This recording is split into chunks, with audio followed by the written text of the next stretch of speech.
Okay, dear students, in the last class we had a discussion on internet, the history of internet, the evolution of internet, and along with internet we had also discussed about computers, the early form of computers and their evolution as well.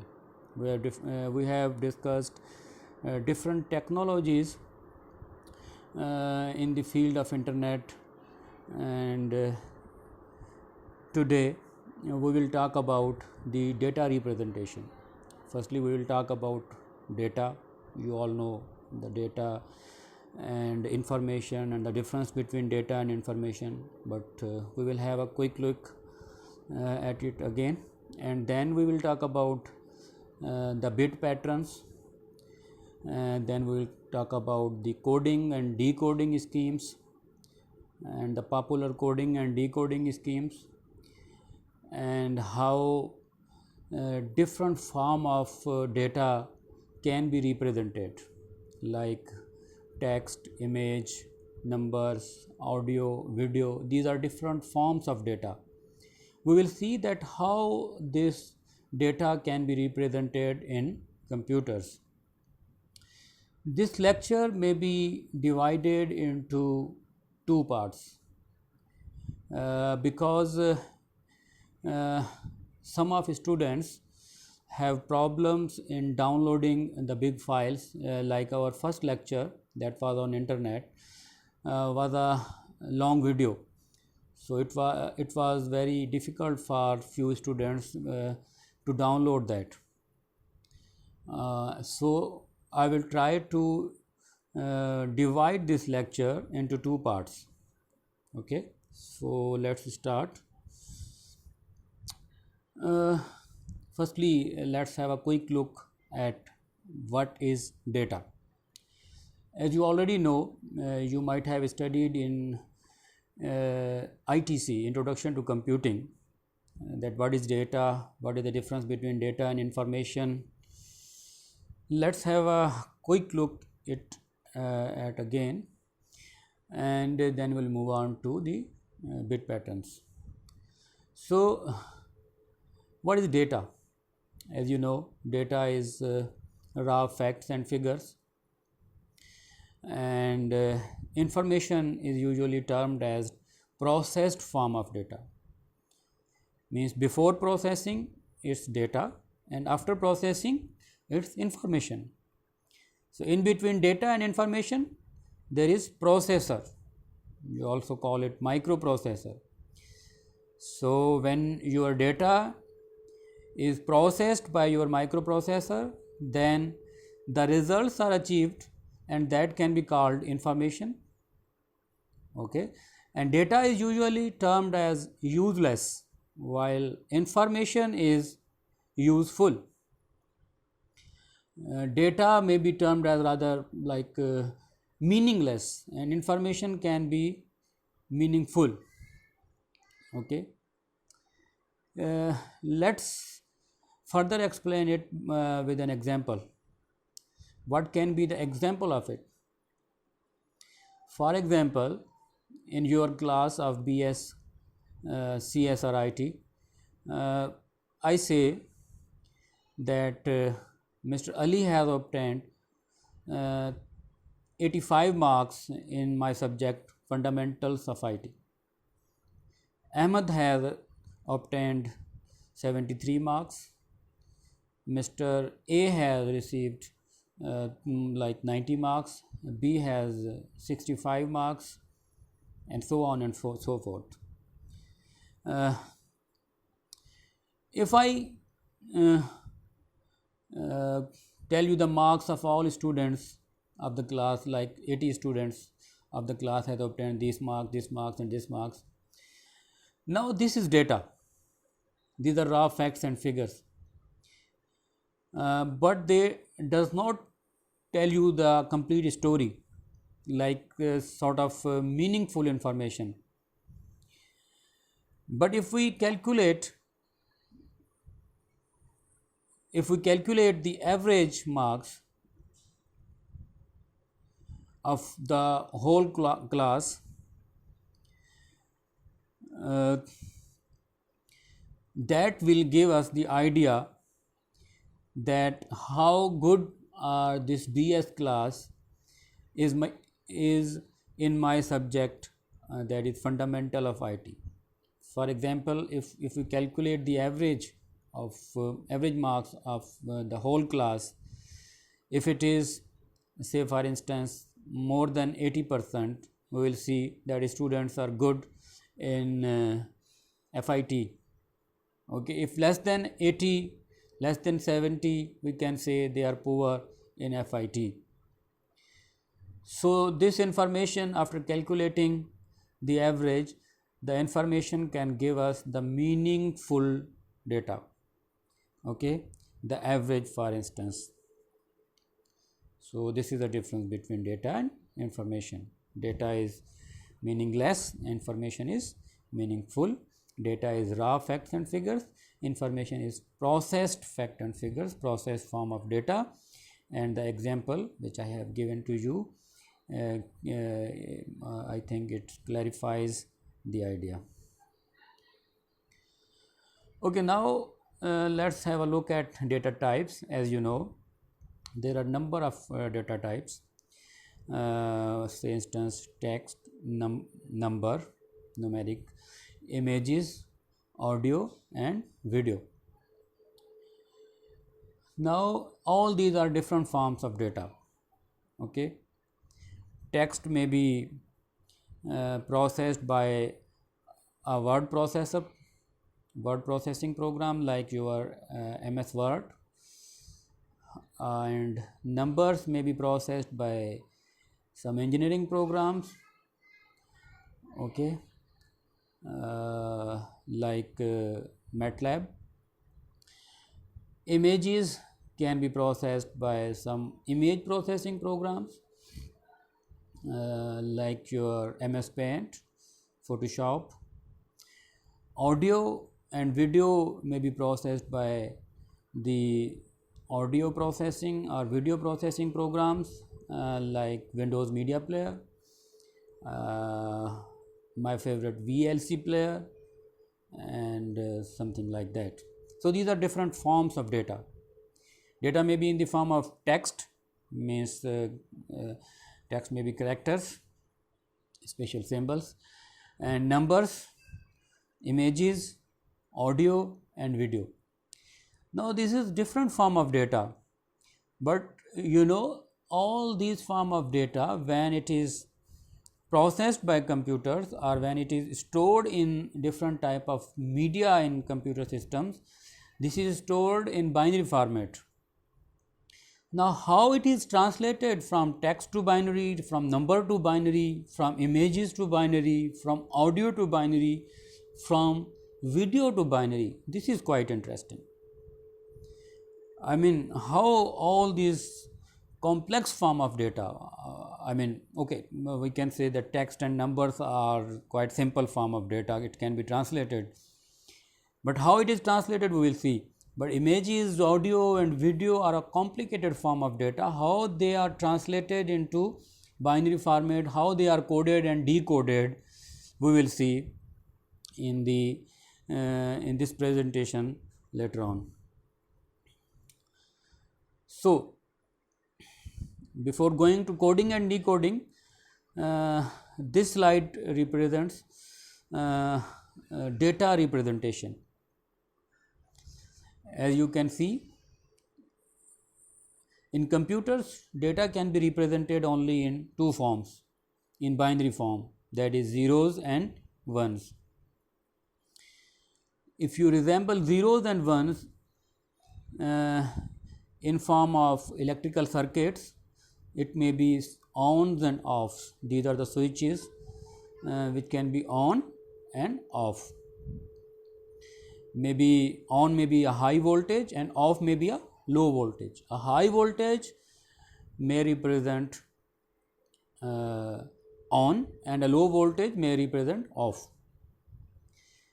But if you see the CDs in the third row, CDs are in DVDs. These are what? the shiny spots are the dim spots, are the dark spots and the light spots. Now you see the light spots can represent zeros and dark spots can represent ones. Similarly, on a magnetic disk, as you can see in the last row, the negative charge can represent zeros and positive charge can represent ones. So, this is how the data is stored in different medium. Electrical switches may represent zeros and ones, while the electrical switch is on, it may represent 1, and when it is off, it may represent 0. Or in another way we can say, when the voltage is high, it is on, and when the voltage is low, it is off.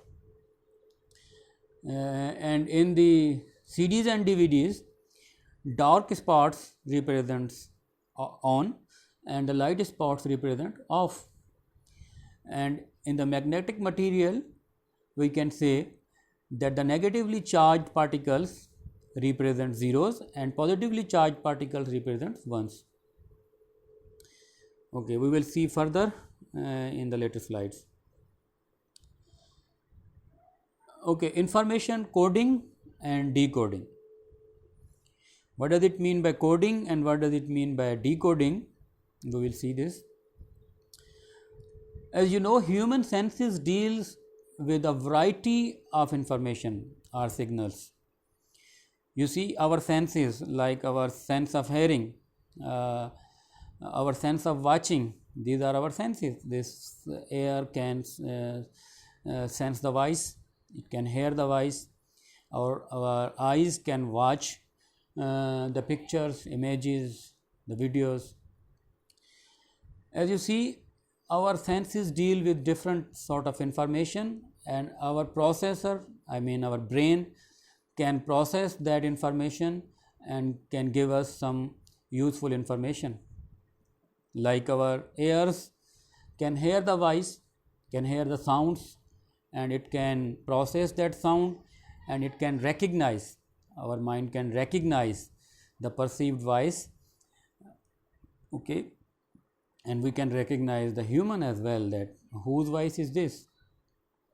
Similarly, we can see by our eyes, this is another sense of human, we can see and we can recognize the people, okay, we can see the videos and we can process that information, our brain can process that information and even can store that information for a long time. Similarly, computers have to receive the information in different forms, as we have discussed in previous slides, that in form of text, in form of numbers, images, audio and video, and it has to translate that into binary format, which is the only format which computers can understand. So, input devices of computers translate these information into electrical signals. The input devices receives the information and then transform them into electrical signals. Why electrical? As you can see that say for instance mic, okay, when we speak in a mic, in a digital mic attached with a with a computer. Now when we speak, the sound signals are produced. Our sound signal is basically analog form of signal, and the mic can translate it into corresponding electrical signals with a different range of voltages, okay, and then it can be converted into digital form. How? We will see that in later slides. So, these are converted into electrical signals. Similarly, our keyboard is an input device, Keyboard consists of switches and circuits. Whenever we press a key, a particular circuit is completed and electrical signal is generated, which is then translated into ASCII code. We will see what is ASCII code later on. So, these are converted into electrical signals. Now, electrical signals are then translated into universal format. The universal format for computer is binary format, that is zeros and ones. But once these signals, these electrical signals are translated into universal format, then it is known as coding. Okay. The information received from this analog world is translated into digital world or into digital format. This is known as coding. Okay. After processing, output devices transform back data into their original form. This is known as decoding. You know, computers can only process digital data, okay, like zeros and ones. But when we need that digital data back into output devices like our monitors, okay, then monitors, on our monitors, whatever type of data we see, we can only process analog form of data. It is very hard for us to process the digital form of data. So, computers have to translate that data back into analog form or from binary format to the analog format. This is called decoding. Okay. So, coding is what? Converting or translating the electrical signals, for example, into binary format. This is coding, and converting zeros and ones back into their original format, either it is sound or text or images or audio or video, then it has to be translated back into its original form, and that is called decoding. This is an example. As you can see in this figure, all forms of data, either text, numbers, images, audio and video, are converted into zeros and ones. When it is converted into zeros and ones, it is called coding, as shown in the yellow rectangles. And then these zeros and ones are sent to the memory of computer. It may be stored or processed, and after that, when we need to see that data, when we need to hear that data, when we need to process that data by our own mind, by humans, for human use, it has to be translated back into its original form. So, these ones and zeros are converted back into its original form, either text, number, images, audio or video, as shown in the green rectangles. This is called decoding. Okay. So, bit patterns. Now, what is bit pattern? You know, bit is the smallest unit of data that computer deals with. This is smallest unit of data. A bit may be 0 or 1. And how a bit may be represented within a system, within a computer system? If it is represented by a transistor, then its transistor may be on or off. Its state may be on state or off state. Off state may represent 0 and on state may represent 1. So, if you want to store 16 bits of data, you need how many switches? 16 switches. If you want to store millions of bits of data, you need millions of switches. Okay. In computer memory, data are stored as blocks of bits. Data is stored as a block of bits. This block of bits is called bit pattern. The length of bit pattern is the number of bits in the bit patterns. For example, if it is 8 bit or 16 bit, then it will be called 8-bit pattern or 16-bit pattern. Okay. A bit pattern of 8 bits length is called a byte. You know this. 8 bits are called a byte.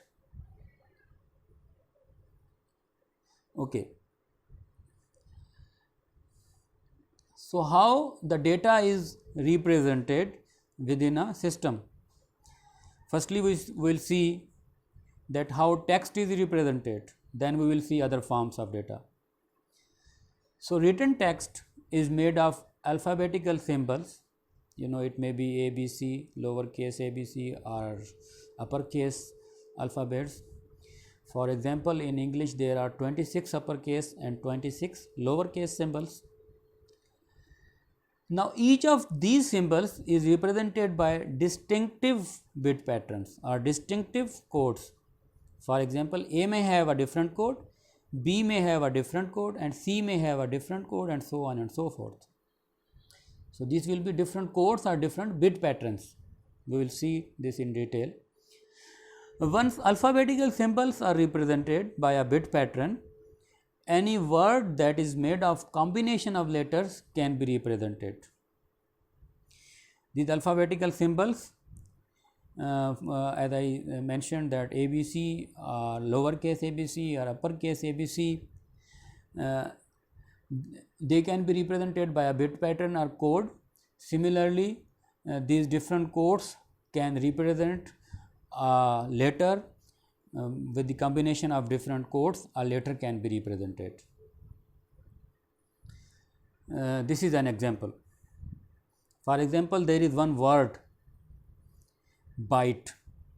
It contains 4 letters, B, Y, T, E. Now, B can have a different code, as we have mentioned in the previous slide. Y can have a different code, T can have a different code, and E can have a different code. By the combination of these 4 bit patterns or codes, we can represent a word. So, this is the representation of a word.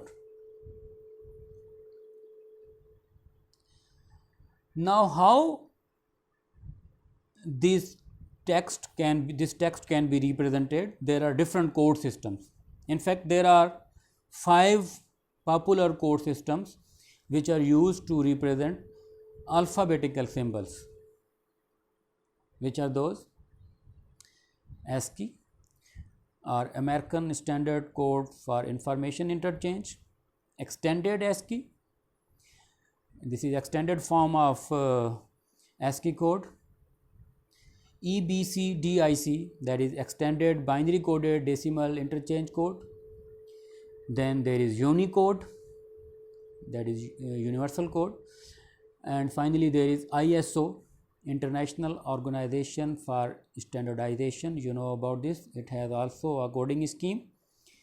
We will see all these coding schemes in detail in later slides.